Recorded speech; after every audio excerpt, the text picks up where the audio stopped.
At dark 30 this morning, Sony announced the long-rumored A9 II.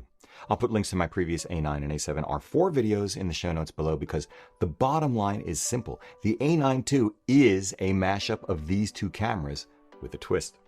Same 24 megapixel sensor, same 3.7 million dot EVF, same Z battery, same left top plate dial of the A9, same blackout-free 20 frames per second burst rate and buffer 2. Updated processor, improved battery life, about 10%.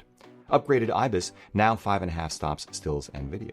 The ability to move focus point while the shutter is half pressed.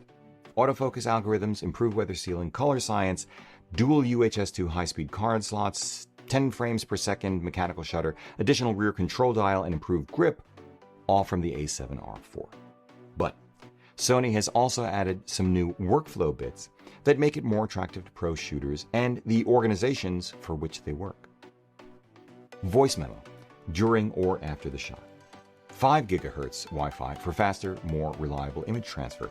Ditto gigabit now Ethernet port. The ability to store up to 10 profiles, making it a better pool camera for multiple shooters, each of whom can now instantly upload their custom settings via SD card. The ability to save FTP settings so that when you go from one venue to another, you don't have to start from scratch all over again. The ability to remotely format the cards, change the FTP settings, and change the slot to which still images can be saved, all through the Remote Camera Tool 2.1 app, making it great for cameras mounted far from the photographer. This is the camera Sony expects will take away more share from Canon and Nikon at the 2020 Summer Olympics in Tokyo.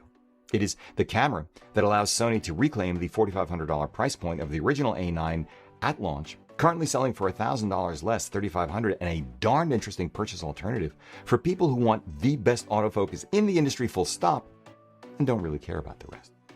Finally, the most salient difference between the two launches is that, unlike the original, the A9 II arrives in November thereabouts with the super telephoto lenses Sony didn't have 2.5 years ago now available.